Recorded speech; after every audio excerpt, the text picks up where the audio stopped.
अंत भला तो सब भला।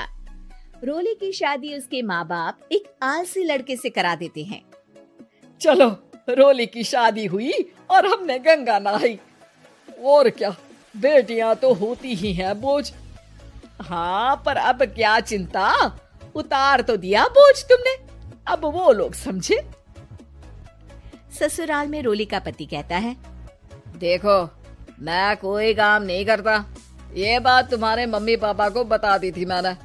अब जो किराया आता है दुकान का, उसी से घर का गुजारा करना है। कभी भूल से भी कोशिश ना करना किसी चीज की डिमांड की। क्या मम्मी पापा को पता था कि आप कोई काम नहीं करते? और क्या, बड़ा अच्छे से पता था। उन लोगों को तो तुम बोझ लगती थी, बोल रहे थे कि बस शादी कर लो और कोई मतलब नहीं है। रोली को ये सुनकर बहुत गुस्सा आता है, लेकिन करती भी तो क्या, क्योंकि वो जानती थी कि उसके माता पिता ऐसे ही हैं। जैसे तैसे रोली दिन काट रही थी। रोली को एक प्यारी सी बेटी होती है। धीरे धीरे वो बड़ी होती है और उसके साथ उसकी जरूरतें भी बढ़ती जाती है। सुनिए जी, अब तो सिमी बड़ी हो रही है, उसका स्कूल में दाखिला कराना है। मैंने अब तक तो जैसे तैसे समय काट लिया, लेकिन मैं बच्ची की परवरिश में कोई कमी नहीं रखूंगी। अरे क्या है यार, अब तो लगता है कोई ना कोई काम ढूंढना ही पड़ेगा।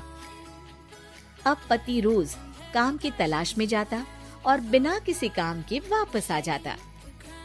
रोली समझ जाती है कि पति के अंदर अब काम करने की क्षमता नहीं है। वो बेटी को उच्च शिक्षा देने के लिए कुछ करना चाहती थी, लेकिन करती तो क्या करती। एक दिन रोली की सहेली कहती है, रोली, मेरी कोई औलाद नहीं है।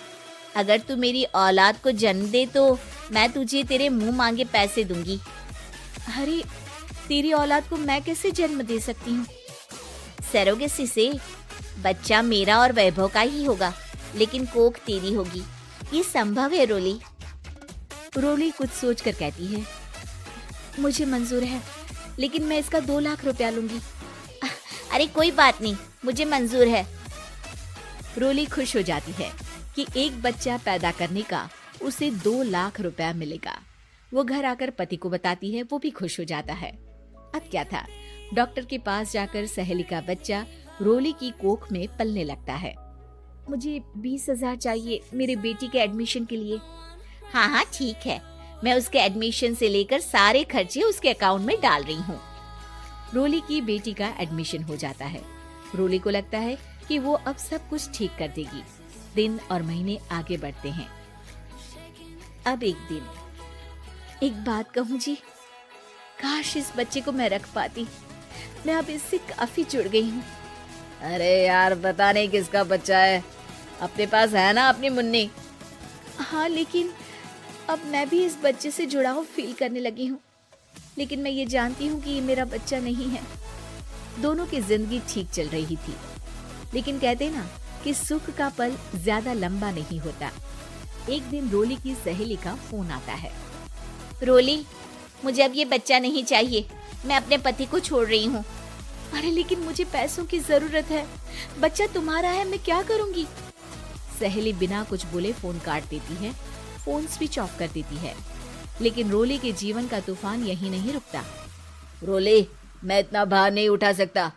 आज पढ़ाई का पैसा मांग रही हो, कल को शादी, कॉलेज और पता नहीं क्या क्या। मैं तुम्हें छोड़ रहा हूँ, अपनी बच्ची उठाओ और निकलो इस घर से।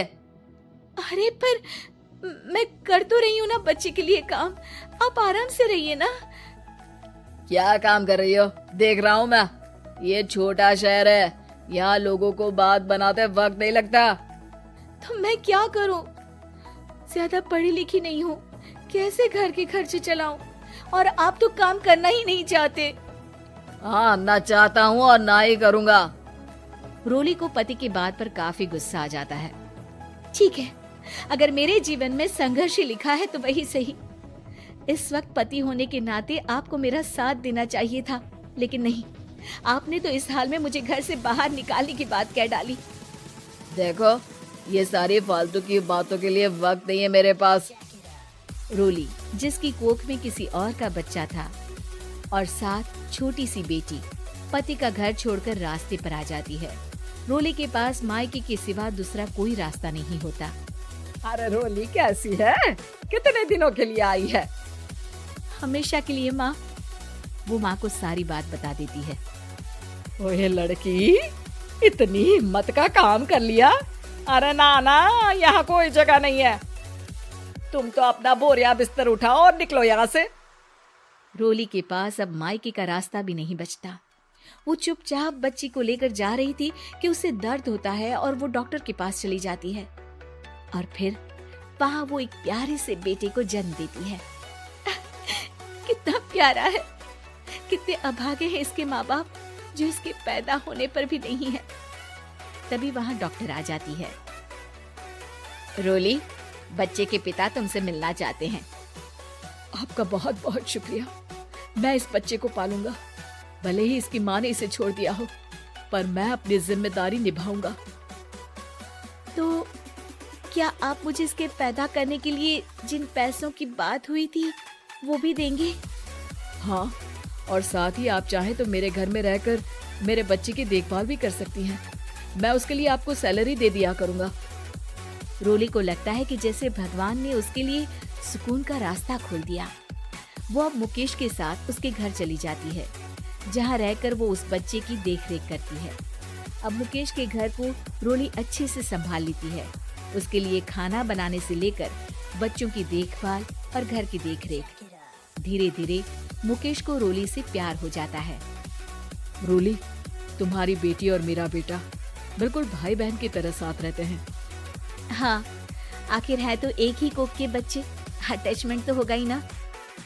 रोली, तुमने घर और मुझे दोनों को संभाल लिया। ये तो मेरा काम है।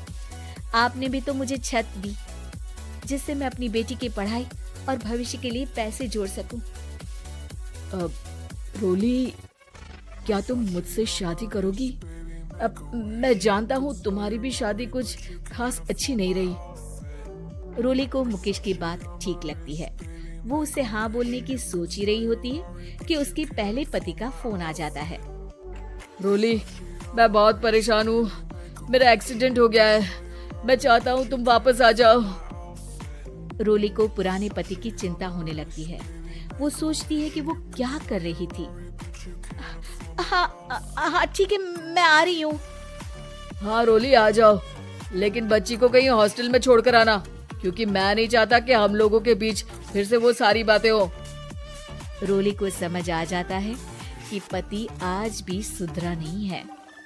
वो पति के पास जाने से इनकार कर मुकेश को हाँ कर देती है।